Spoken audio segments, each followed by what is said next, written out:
ಬೆಂಗಳೂರಿನಿಂದ ನಡೆದುಕೊಂಡು ಬರ್ತಾ ಇದ್ದಾರೆ. ಮತ್ತು ಸ್ವಲ್ಪ ಹೊತ್ತು ಕುದುರೆ ಸಾರೋಟಕ್ಕೆ ಬನ್ನಿ ಅಂತ ಆ ಶ್ರೀಮಂತ ವ್ಯಕ್ತಿ ಅವನು ಒಂದು 6-7 ಕುದುರೆ ಸಾರೋಟನ್ನು ಕಳಿಸಿಕೊಟ್ಟ. ಇವರು ಈ ಗುಂಪಿನ ಭಕ್ತರೆಲ್ಲರೂ ಬೇರೆ ಬೇರೆ ಕುದುರೆ ಸಾರೋಟನ್ನು ಹತ್ತಿದ್ರು. ಸ್ವಾಮೀಜಿ ಯಾವ ಕುದುರೆ ಸಾರೋಟನ್ನು ಹತ್ತಿರ್ತಾರಲ್ಲ ಆ ಕುದುರೆ ಅದರ ಯಜಮಾನ ಹೇಳಿದ ಮಾತನ್ನು ಕೇಳಿ ತಡೆಯಲಿರುವಂತೆ ಮೊದಲೇ ರಸ್ತೆ ಇಕ್ಕಟ್ಟಾಗಿತ್ತು. ಅದು ಒಂದು ಕಡಿಮೆ ಪಕ್ಕದ ಬಂದ್ಬಿಡ್ತಿದ್ದಂತೆ, ಎಲ್ಲಿ ಬಿಟ್ಬಿಡುತ್ತೋ ಅಂತ ಅನಿಸ್ತಿದ್ದಂತೆ. ಅಥವಾ ಈ ಕಡೆ ಬಂದ್ರೆ ಎಲ್ಲಿ ಪರ್ವತಕ್ಕೆ ಅಥವಾ ಪರ್ವತದ ಹತ್ರ ಇರುವ ದೊಡ್ಡ ದೊಡ್ಡ ಮರಗಳಿಗೆ ಬುದ್ಧಿ ಬಿಡುತ್ತೋ ಏನೋ ಅಂತ ಅನಿಸ್ತಿದ್ದಂತೆ.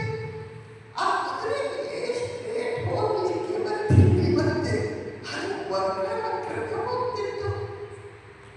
ಸ್ವಾಮೀಜಿ ಆ ಕುದುರೆ ಸವಾರ ಇದ್ದಾರಲ್ಲ ಅವನಿಗೆ 3-4 ಸಲ ಹೇಳಿದ್ರಂತೆ. ಅವನನ್ನು ಕೇಳಿಸ್ಕೊಳ್ಳಲಿಲ್ವೋ ಅಥವಾ ಅವನು ಕಂಟ್ರೋಲ್ ಮಾಡಲಿಕ್ಕೆ ಆ ಕುದುರೆಗಳು ಕೇಳಿಲ್ವೋ, ಅವನಿಗೆ ಕುದುರೆಗಳನ್ನು ಕಂಟ್ರೋಲ್ ಮಾಡಲಿಕ್ಕೆ ಬರಲಿಲ್ವೋ. ಒಟ್ಟಲ್ಲಿ ಹೀಗೆ ಮುಂದೆ ಮುಂದೆ ಹೋಗ್ತಾ ಇದ್ದಂತೆ. ಇವರಿಗೆಲ್ಲ ಪ್ರಾಣ ಕೈಯಲ್ಲಿ ಹಿಡಿದ ಹಾಗೆ ಆಯಿತು. ಒಂದ್ಸಲ ಅನ್ಸುತ್ತೆ ನಾವು ಎಲ್ಲಿ ಕರ್ತನವನ್ನು ಬಿಟ್ಬಿಡ್ತೀವೋ ಅಂತ. ಈ ಕಡೆ ಬಂದಾಗ ಅನ್ಸುತ್ತೆ ಎಲ್ಲಿ ಪರ್ವತಕ್ಕೆ ಈ ಕುದುರೆ ನಮ್ಮನ್ನು ಗುದ್ದಿಸಿ ಬಿಡುತ್ತೋ ಅಂತ ಭಯ ಆಗ್ತಾ ಇತ್ತು. ಕೊನೆಗೂ ಆ ಕುದುರೆ ಹೋಗಿ ಒಂದು ದೊಡ್ಡ ಮರಕ್ಕೆ ಗುದ್ದಿ ಬಿಡುತ್ತಂತೆ.